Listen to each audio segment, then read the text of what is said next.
श्रीमद् भागवत में प्रहलाद महाराज जी क्या कहते हैं? श्रवणम कीर्तनम विष्णु स्मरणम पाद सेवनम अर्चनम वंदनम दास्यम सख्यमात्मनिवेदनम इति पुंसार्पिता विष्णु भक्तिश्चैन वलक्षणा क्रियते भगवत्यधा तन्मन्ये अधीतमुत्तमम्।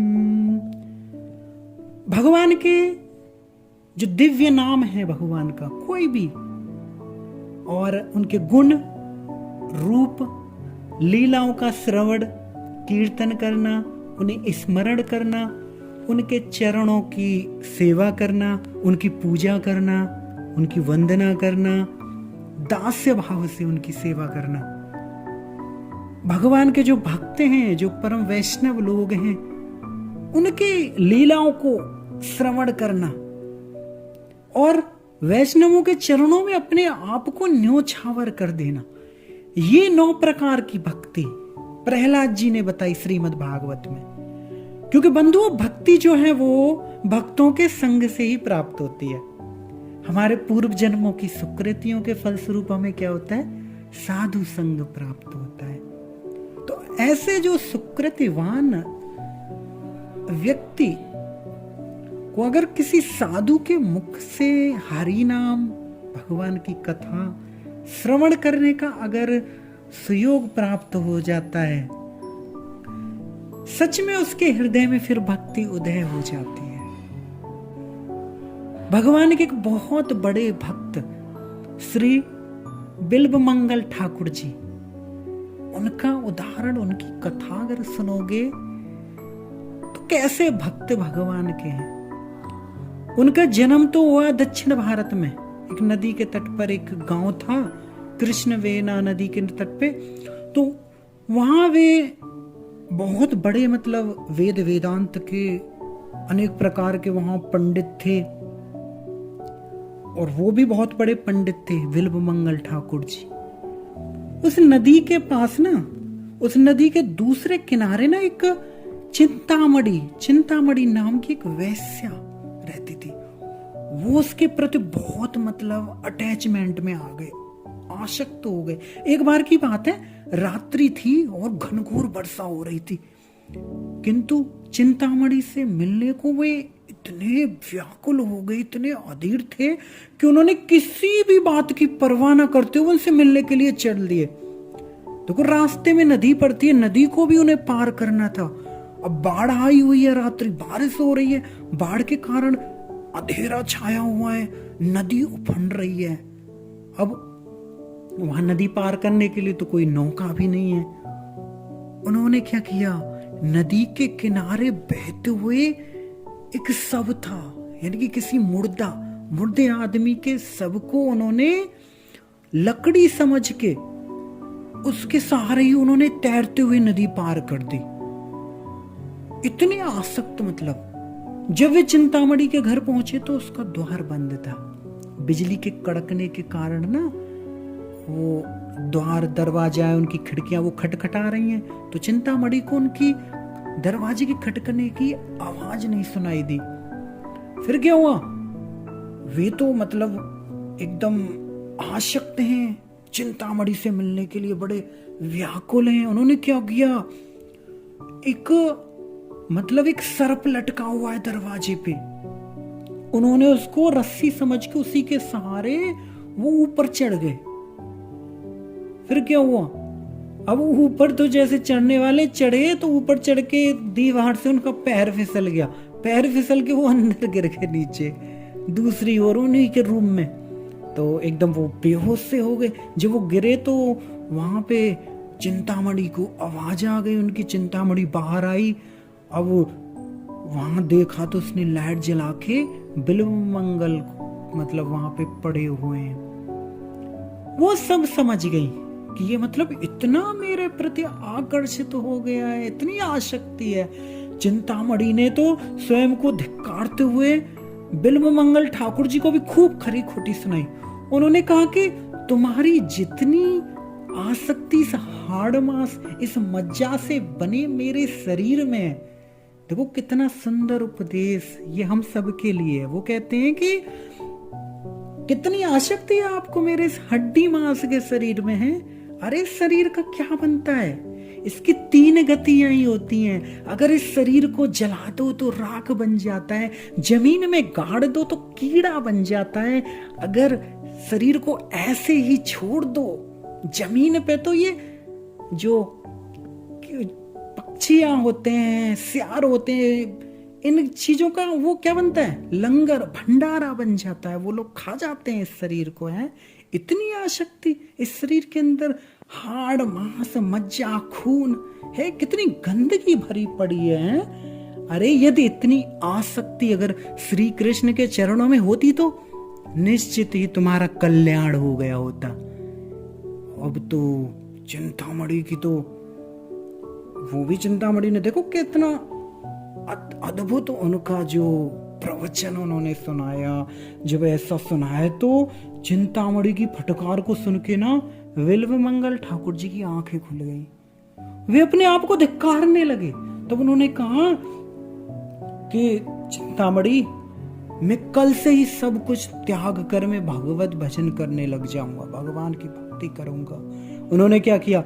सुबह उठे, प्रातःकाली उन्होंने कृष्ण वेनवा नदी के तट पे सोमगिरी नामक एक श्रेष्ठ वैष्णव थे, उनके पास जाके अपना सब कुछ उन्होंने सब कुछ बता दिया कि ऐसे से मेरे साथ ये हुआ है। फिर क्या हुआ? उन्होंने उनके साथ रह के आश्रय ग्रहण करके दीक्षा मंत्र भी ले लिया। फिर क्या हुई? उनके मन में ना वृंदावन जाने की उत्कंठा जाग गई कि मैंने वृंदावन जाना है। उन्होंने गुरुजी से आज्ञा ले ली, वो वृंदावन के लिए चल दिए। रास्ते में क्या हुआ ना, उनको ना प्यास लगी। जब वे किसी गांव के समीप से जा रहे थे ना, तो उन्होंने एक स्त्री को कुएं से पानी भरते हुए देखा। वे पानी पीने के लिए वहां गए। फिर क्या हुआ? पानी पीते हुए उन्होंने क्या किया, वो उस स्त्री का जो रूप था वो सुंदर थी, उसके रूप पे फिर वो मोहित हो गए। और क्या किया उन्होंने? उस स्त्री के पीछे पीछे ना उसके घर तक जा पहुंचे। स्त्री ने क्या किया? स्त्री के पति भी वहां घर पे था। स्त्री के पति ने क्या किया? साधु समझ के ना सम्मान देते हुए उन्हें अपने पास बिठा लिया। अब क्या हुआ? बिल्वमंगल ने उनकी स्त्री को बुलाने की प्रयास किया। अब पति के कहने से वह स्त्री बाहर आ गई। उन्होंने स्त्री से उसके बालों में लगी हुई सुई लगी हुई थी उस स्त्री के, उसके बालों में वो सुई मांगी। अब स्त्री और उसका पति सोचता है कि ये तो साधु हैं, हो सकता है इनके पैर में कोई कांटा वाटा चुभ गया होगा तो उसको निकालना चाहते हैं। तो देखो बिल्वमंगल का कांटा भी मतलब चुभा हुआ है। कौन सा कांटा? उनके हृदय में चुभा हुआ एक ये काम रूपी जो कांटा है, वो उसको फोड़ना चाहते हैं। उन्होंने क्या किया? वे सुइयां उन्होंने ले ली और अपनी जो दोनों आंखें हैं ना, वो दोनों आंखों में दे मारी, फोड़ डाली अपनी आंखें। ना रहेगा बांस, ना बजेगी बांसुरी। बिल्वमंगल जी क्या कहते हैं? ये आंखें ना इस जगड़ जगत में ना हमारी आसक्ति का मूल क्या है? ये आंखें ही होती हैं, है ना? क्योंकि जो स्त्री का रूप है ना वो पुरुष को, और पुरुष का जो रूप है वो स्त्री को आकर्षित करता है, अटैचमेंट। तो ये दोनों क्या है? ये तो माया है। शरीर क्या है? माया रूपी शरीर है। तो माया का मूर्तमान रूप है, स्वरूप है। इसलिए शास्त्रों में भी इस मतलब बहुत सावधानी का निर्देश देते हैं सभी के, अपने आप को बड़ो कंट्रोल में रखना। तो बिल्वमंगल ठाकुर है, उनकी आंखों से खून बह रहा है। वहां से क्या हुआ? नेत्रहीन है, एकदम नेत्रहीन हो गए, अंधे हो गए। फिर क्या हुआ? वृंदावन जाने के लिए चल दिए। किंतु उनका जो हृदय था ना वो एकदम पवित्र हो चुका था। कुछ ही दूर चलने के बाद ना उनके पास ना देखो लीला भगवान की, एक बालक आया। उस बालक ने ना बहुत प्यारे सुर में कहा, बाबा आप कहाँ जा रहे हो? बिल्वमंगल ने उत्तर दिया, क्या बोलते हैं? मैं वृंदावन जा रहा हूं। बालक कहते हैं कि बाबा मैं भी जा रहा हूं, आप ऐसा करो, आप मेरी ये लठिया पकड़ लो, मैं आपको ले चलता हूं। वो पता है बच्चा कौन था? वो बालक कोई ऐसा वैसे नहीं था, हमारे मुरली मनोहर थे, श्री कृष्ण। क्या हुआ, वे दोनों साथ साथ चलने लगे और चलते चलते वृंदावन पहुंच गए। रास्ते में ना बिल्वमंगल ठाकुर को ना अपने हृदय में भगवान के रूप, गुण, लीला और भगवान की जितनी लीला है वो स्फुरित होती चली जा रही हैं। और वो क्या कर रहे हैं? उनका कीर्तन कर रहे हैं, भगवान का नाम कीर्तन कर रहे हैं। और श्री कृष्ण भी उनके साथ हैं। तो श्री कृष्ण के कानों में ना उनके बिल्वमंगल ठाकुर जी के कीर्तनों की ध्वनि जा रही है। तो भगवान क्या है? वो अपने भक्तों का हमेशा कीर्तन सुनने के लिए लालायित रहते हैं। कि नारद को भी भगवान कहते हैं, ना हम वसामि वैकुंठे योगी ना हृदय नचे मद भक्ता यत्र गायंती। जहां मेरे भक्त मेरे कीर्तन गाते ना, मैं उनके साथ साथ उनका कीर्तन हमेशा ही सुनता रहता हूं। तो कैसी लीला, कैसी अद्भुत भक्ति बिल्वमंगल ठाकुर जी की है ना। श्री कृष्ण के जो कीर्तन सुन रहे हैं, श्री कृष्ण के लिए भी वो बिल्वमंगल ठाकुर जी का कीर्तन अमृत के समान था, अमृत के समान।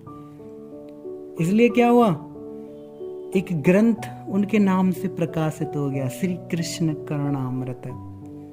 तो बिल्वमंगल ठाकुर ऐसे साधक थे जो श्री कृष्ण, जो भगवान हैं, उनकी अनन्य भक्ति को अगर अपने हृदय में हम लोग अपने जीवन का लक्ष्य बनाकर अगर कोशिश करेंगे तो यकीन ही कितनी भी हमारे अनर्थ हमारे जीवन में आए, कितनी भी बाधा आए, वो साधक उन सारी बाधाओं को पार कर जाएगा।